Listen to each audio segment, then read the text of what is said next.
di video ini kita akan membahas pengantar sosiologi, subbabnya mengenai definition of sociology dan juga tokoh-tokoh sosiologi. Sebelum kita ngebahas tokoh yang pertama, ilmu sosiologi sendiri itu belum dianggap sebagai ilmu pengetahuan pada tahun 1800-an dan juga masih dianggap sebagai konsep pemikiran saja. Namun pada abad ke-20 sudah mulai berkembang pesat, terutama di negara Prancis, Jerman, dan juga Amerika Serikat. Tentu arah perkembangan dari ketiga negara tersebut itu berbeda-beda karena perkembangan sosiologi di setiap negara itu dilatar belakangi oleh kondisi sosial dan juga budaya sejarah setempat. Pada waktu itu ilmu sosiologi juga masih dipengaruhi oleh adanya aliran dari ilmu filsafat dan juga psikologi.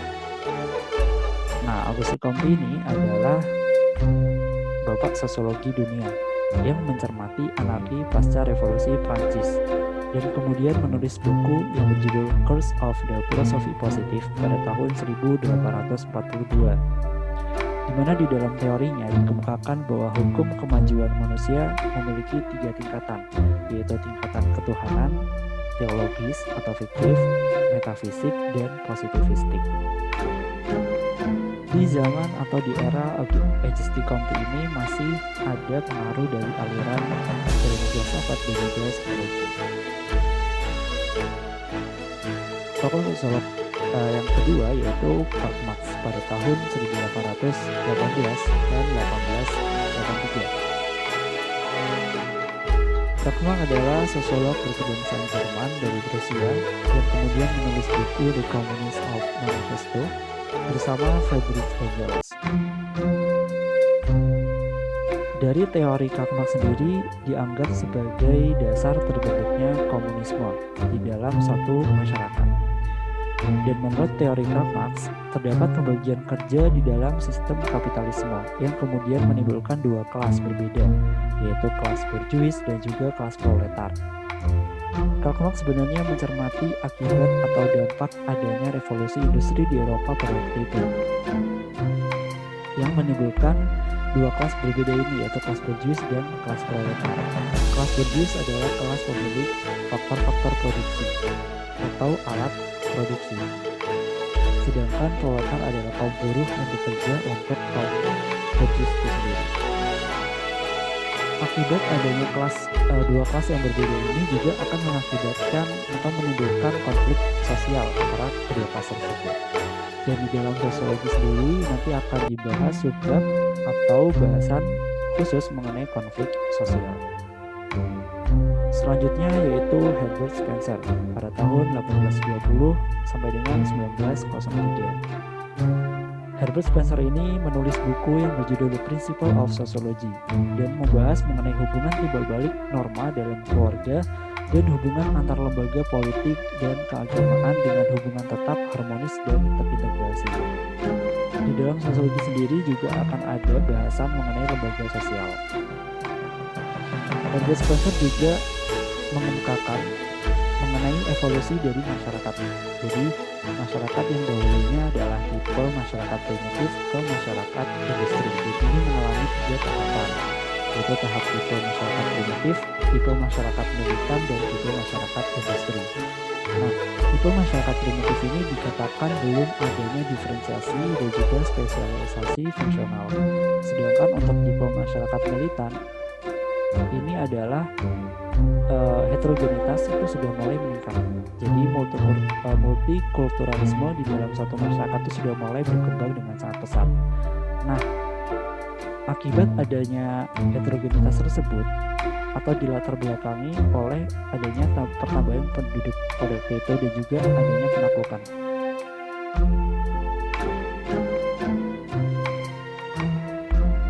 Selanjutnya yaitu Emil Durkheim pada tahun 1858 sampai dengan 1917. Ilmu sosiologi benar-benar lepas dari pengaruh filsafat pas di zamannya Emil Durkheim. Karena pada waktu itu Emil Durkheim menggunakan metode riset ilmiah dalam mengkaji mengenai informasi dan informasi. Jadi dalam bukunya yang lain itu berjudul The Division of Labor in Society, beliau juga mengkaji mengenai pembagian kerja di dalam suatu masyarakat. di mana menurut beliau pembagian kerja yang terjadi itu tidak mengakibatkan disintegrasi masyarakat, bahkan akan meningkatkan solidaritas di dalam suatu masyarakat. Kita tahu bahwa menurut Emil Durkheim sendiri, solidaritas itu dibagi atas dua macam ya, yaitu solidaritas mekanis dan juga organis. Tokoh selanjutnya yaitu Max Weber pada tahun 1864 sampai dengan 1920. Max Weber dalam bukunya The Protestant Ethic and the Spirit of Capitalism pada tahun 1905 mengatakan bahwa kemajuan Eropa itu karena adanya paham Calvinisme Kristen dan mengkaji mengenai teori tindakan sosial. Teori tindakan sosial sebenarnya menelaah mengenai tindakan manusia dan interaksi sosial. Dan juga menurut Max Weber, konflik di dalam satu masyarakat ini menjadi pusat perhatian atau poin sentral. Karena memang dasar dari kehidupan manusia ini tidak terlepas adanya konflik dalam kehidupan bermasyarakat. Oke, kita tadi udah ngebahas mengenai tokoh-tokoh sosiologi. Sekarang kita akan ngebahas definition of sociology dari seorang sosiolog dari luar negeri dan juga dari Indonesia. Yang pertama adalah Emil Durkheim. Menurut Emil Durkheim, ilmu sosiologi adalah ilmu yang mempelajari lembaga-lembaga dalam masyarakat dan proses sosial yang menyertainya. Sedangkan menurut Peter Solokin, ilmu sosiologi adalah ilmu yang mempelajari hubungan dan pengaruh timbal-balik antara berbagai macam gejala sosial. Menurut Joseph dan juga Warren, ilmu sosiologi adalah ilmu yang mempelajari hubungan antara manusia dalam kelompok. Dan menurut seorang sosiolog Indonesia, Suryono Sukanto, ilmu sosiologi sebenarnya mengkaji mengenai perhatian pada segi kemasyarakatan. Dan menurut Selo Sumarian dan juga Soleman Sumardi, ilmu sosiologi mempelajari mengenai struktur, proses sosial, dan perubahan sosial. Oke, itu tadi pembahasan mengenai definisi dan juga tokoh-tokoh sosiologi. Di video selanjutnya kita nanti akan belajar ciri-ciri, objek, dan juga metode dari ilmu sosiologi sendiri.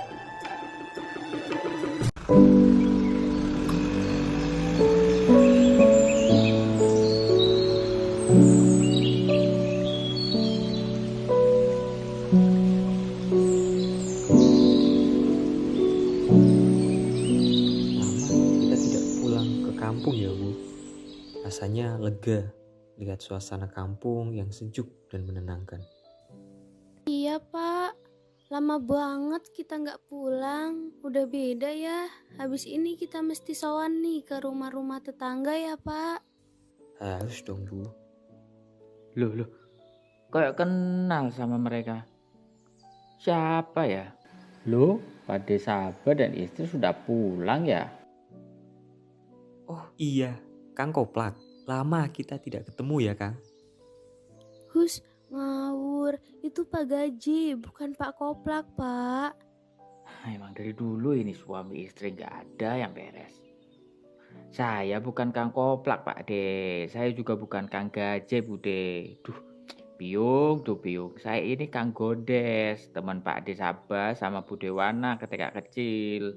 Ingat gak dulu ketika Pak De Sabar main kelereng, terus tiba-tiba pulang karena kelerengnya habis? Oh iya, ingat. Saya dulu kan kalah main ya. Bukan Pak De, dulu Pak De bukan kalah main, tapi emang saya yang ambil kelerengnya Pak De semuanya. Sudah Kang, sudah saya maafkan kok Kang.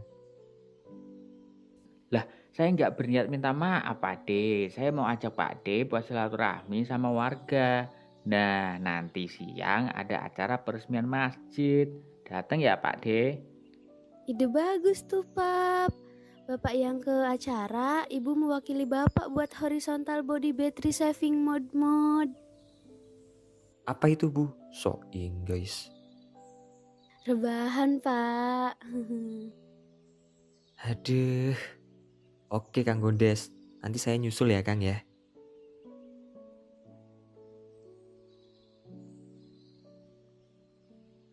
Bapak Ibu hadirin, kita akan mengundang donatur utama di pembangunan masjid ini, yakni Bapak Salah.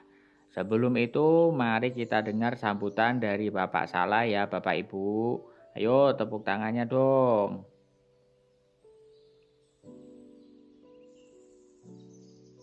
Terima kasih Bapak Ibu hadirin semua. Jangan lupa untuk memilih saya. Maksud saya adalah masuk ke masjid bersama saya. Hehehehe. Kok kayak pernah ketemu ya? Tapi di mana? Kang Gondes, itu Pak Salah yang ada di poster-poster ya? Iya Pak, bener. Bapak Ibu harap berbaris. Ini saya ada sedikit bingkisan untuk Bapak Ibu. Jangan lupa saya diperhatikan ya, Pak, Bu. Pasti kita bertemu lagi.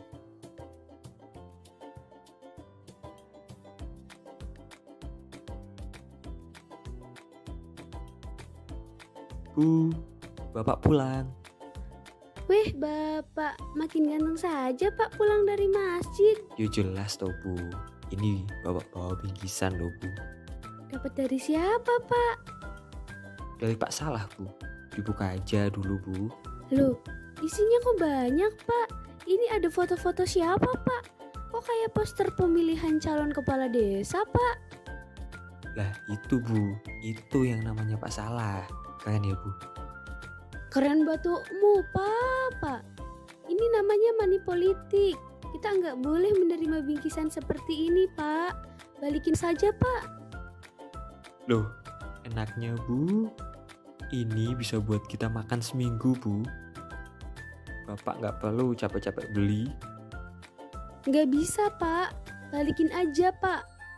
Bapak mau ditangkap polisi. Dulu ibu ikut diklatnya Bawaslu Wonosobo pak. Gak boleh tuh yang namanya menerima uang atau bingkisan kalau ada niatan pencalonan pemilihan umum. Aduh. Oh ya Bu, Bapak balikin ke Pak Salah ya. Gitu toh pak. Bapak ternyata tambah ganteng kalau nurut sama ibu. Hehehe. Ayo pak, ibu antar. Pak Salah, saya mau ngembaliin bingkisan dari Bapak tadi Pak. Loh, kenapa Pak? Saya ikhlas kok Pak. Uang saya masih banyak Pak. Bapak tidak perlu khawatir.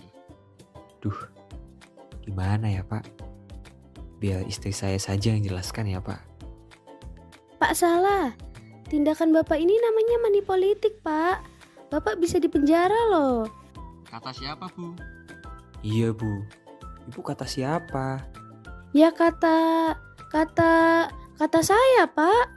Ibu kebanyakan nonton TV yang nggak mendidik ini. Sudah Bu, terima saja. Enggak pak. Terima. Enggak. Terima. Enggak. Terima. Enggak. Terima. Assalamualaikum Pak Bu. Waalaikumsalam Pak Kiai. Ada apa ini? Kok ribut-ribut? Ini loh Pak Kiai. Pak Salah menyalahgunakan momentum peresmian masjid untuk melakukan money politik.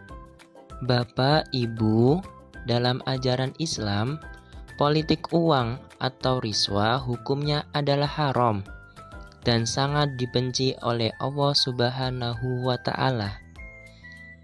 Dari Ibni Abi Dzib, dari Al-Haris bin Abdurrahman, dari Abi Salamah, dari Abdillah bin Amr, ia berkata, Rasulullah Shallallahu Alaihi Wasallam melaknat orang yang menyuap dan orang yang disuap. Tindakan semacam ini sangat dekat, bahkan mengarah pada tindakan suap dan money politik. Tapi kan itu bingkisan Pak, bukan uang. Kan money politik artinya politik uang. Hehehe. Tapi kok ada poster dan foto Pak Salah di bingkisan itu? Bapak mau maju dalam pemilihan kepala desa bulan depan kan? Namanya Pak Salah, tapi kok nggak pernah mengaku salah ya?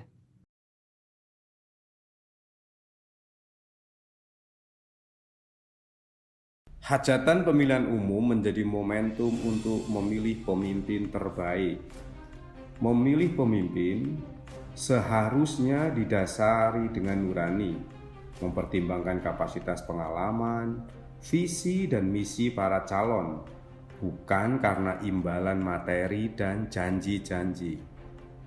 Jangan sampai politik uang mengotori tujuan mulia kita. Terkadang modus politik uang bisa berupa pembagian uang, bingkisan, sembako, dan bentuk-bentuk voucher. Peraturan perundang-undangan di negara kita menegaskan larangan politik uang atau money politik, baik pemberi maupun penerima akan dikenai sanksi pidana. Calon yang terbukti melakukan politik uang dapat dikenai sanksi administrasi pembatalan sebagai pasangan calon. Sanksi administrasi tidak menggugurkan sanksi pidana. Sanksi pidana untuk pemberi dan penerima politik uang yaitu pidana penjara paling singkat 36 bulan dan paling lama 72 bulan dengan denda paling sedikit 200 juta dan paling banyak 1 miliar rupiah. Mari tolak politik uang, jadilah pemilih yang cerdas.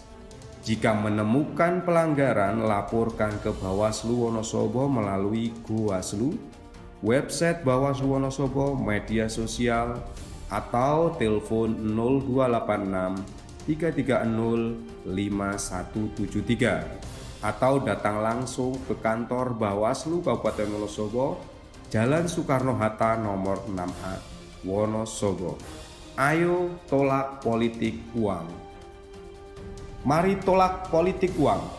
Bersama kita bangun daerah untuk Wonosobo yang lebih baik, transparan, bermartabat, dan transformatif.